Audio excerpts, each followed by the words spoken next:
people who volunteer are more likely to experience guilt and simultaneously experience that volunteering as proof that they're a good person.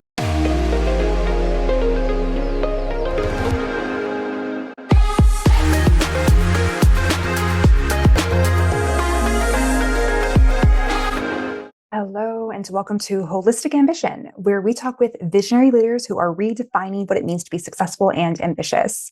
We cover ways you can live with more well-being, meaning, and fun in your career, business, and relationships.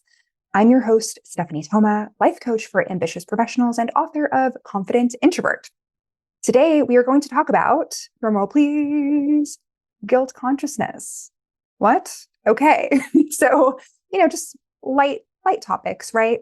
When you are fueled consciously or subconsciously by a feeling of guilt and like you're almost in this debt in terms of your value as a human.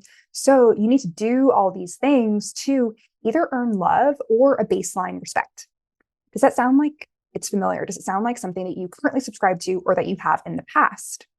So I know that I certainly have felt this way at various periods in the past, especially through my social confidence building journey, where particularly when it came to volunteering, where I would volunteer my time to a variety of organizations. And it felt so good to volunteer. It started out with Girl Scout camp at Stafford Lake and being a camp counselor and finding so much gratification. And then it kind of extending into helping out and working with other organizations and having such wide eyes and being so curious and really invested in all of these different opportunities that I was plugging myself into.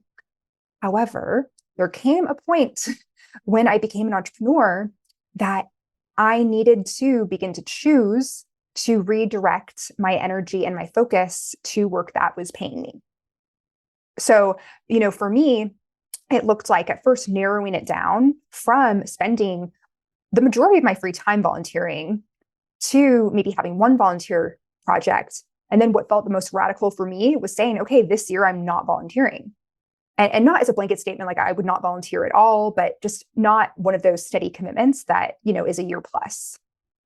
So, it kind of begs the question of, there is a correlation. There are studies that show that people who volunteer are more likely to experience guilt and simultaneously experience that volunteering as proof that they're a good person. It's almost alleviating the guilt. And it actually rarely makes the person who is volunteering to excess feel amazing about it. Instead, they just feel that baseline, kind of what I was mentioning earlier in my experience retrospectively when I look back. And it becomes a thing where if you are not feeling an inherent sense of worthiness in the world, it's one thing to give back. Certainly go ahead and give back. But if you are giving back to the point of depleting yourself, where you, let's say, aren't allowing yourself to receive enough resources to live in the type of lifestyle that you'd like. And, some people may develop a sense of resentment to, let's say, the tasks that they're doing, the people they're working with, or even themselves.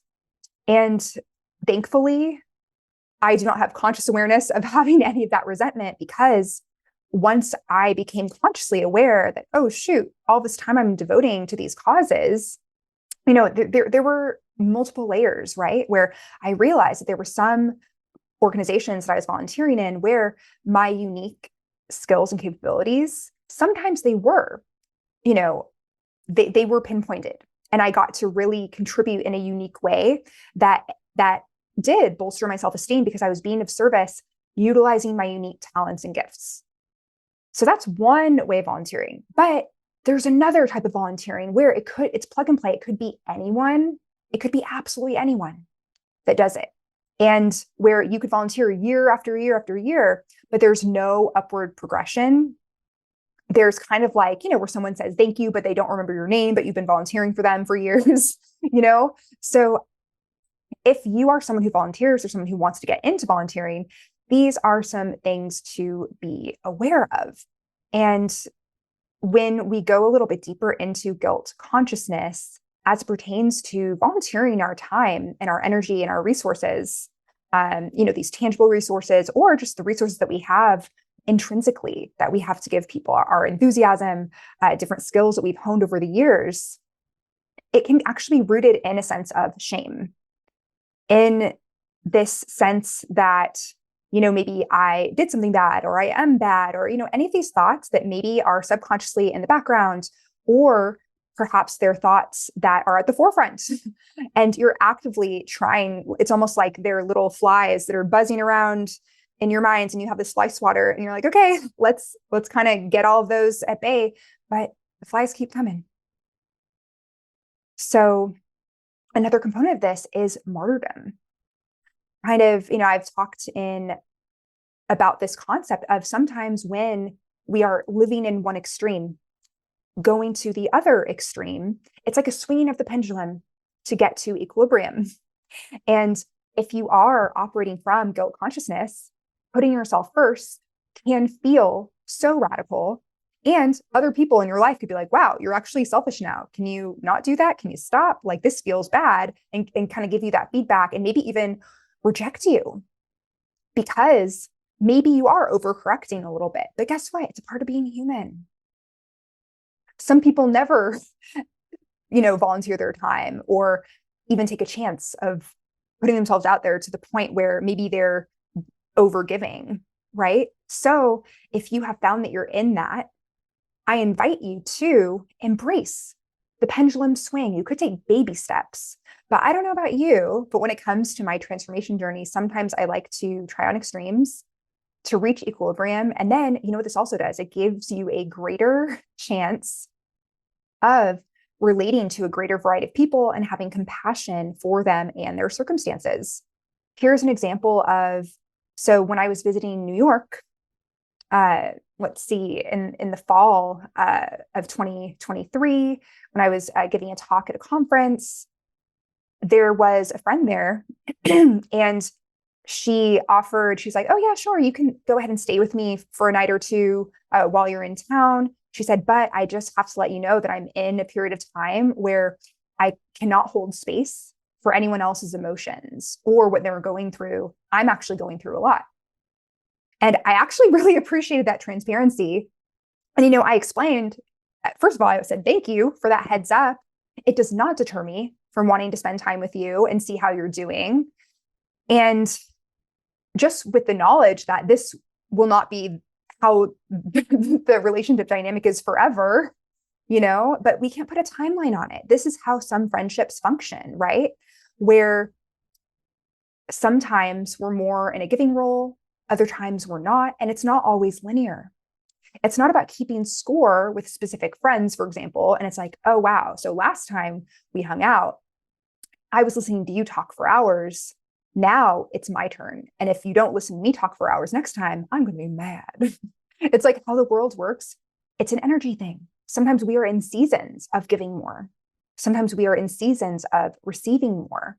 So the idea of alleviating guilt consciousness from yourself is allowing yourself to be in your villain era, your selfish era. Don't love those terms, but essentially what can look like being completely out of line to people that have gotten used to you in one capacity. It's just allowing yourself to be around people who can hold space for you in both seasons, and trusting and holding the core intention of equilibrium and being able to give and receive as it feels authentic for you. And there are certain people, certain circumstances where it's going to feel more enlivening to give or more easy to receive. And this isn't to say that you should try to push to expand, to receive from this specific source more and more, or that you should push to give, even though it feels like it's taking up a lot of your time and energy. Allow it to be in flow, allow it to be simple, and dare I say, at times, easy, where you are giving no strings attached. You're like, hey, I'm giving this because I want to. And where you are receiving invitations, not thinking I owe this person, but thinking, wow, how kind of them. where your gratitude is enough in return. And then if you have the opportunity to quote unquote repay them or do something nice for them, you go ahead and do it. So this is actually somewhat of a feminine energy. I'm sure men and women, all gender identities, can benefit from some of the little nuggets that we're showing here. But I think that this can be particularly common for women, where it is celebrated to be a martyr of sorts. So when I was on the Camino, there was someone that I spent a good amount of time talking with on the Camino. And I remember he said that he really loves and reveres his mom. One of the main reasons being is she always puts everyone before herself. And, didn't totally sit well with me, just going to say. It's time to stop celebrating people that don't consider themselves. And when people are celebrating them, that kind of begs the question, but are you considering their needs? Like, is anyone in the picture considering this woman's needs? Instead of celebrating that, wow, this person is borderline betraying themselves, and like giving tree status, if you haven't heard of that children's book, just giving until there's nothing left. And then being like, well, I guess that was my purpose. Goodbye, everyone. You're welcome. No, it's about enjoying life. And Lisa Nichols, I just was listening to her on a podcast with Lisa Bilio, and goodness, the wisdom that this woman has. One of the concepts that I'd like to share with you that she brought up is this idea of not giving from, let's say, a half full cup or even a full cup. She gives from her saucer. So think about this. You're pouring some tea. I love my tea. So it's not about being like, oh, great, I poured half a cup, a full cup. Here, you go first. It's about, oh, I'm going to really luxuriate and enjoy this tea and nourish myself. And then it becomes this cycle where this tea is magic, okay? It replenishes. Like, the more that you enjoy it and savor it and give to it, then it gives back to you, and it gets to spill over in a really classy way into the saucer. And then from the saucer, maybe you have a super full saucer and you're like, yes, people, what do you need? Or you can even choose in a really empowered way. Hey, it would feel really great for me to give back in this way. Think about it. Certain celebrities, people that have a lot of financial resources, might feel really good choosing a cause and saying, ooh, I'm going to go ahead and give my resources freely and abundantly to this cause. Or it could be someone who, let's say, is in a period of time where they don't need to work. Maybe whatever situation, there's so many reasons why people are either not working or choose not to work. And maybe they have time to like help people out in some way, with their time, energy, effort, ideas. So yeah, I'd really like to introduce and encourage this idea of giving from a full saucer.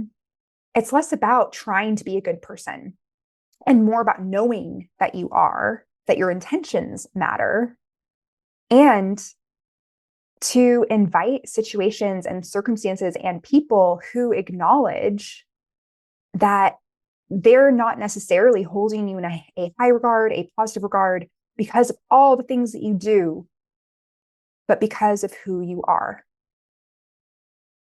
Wishing you a wonderfully connected day inside and out. Until next time.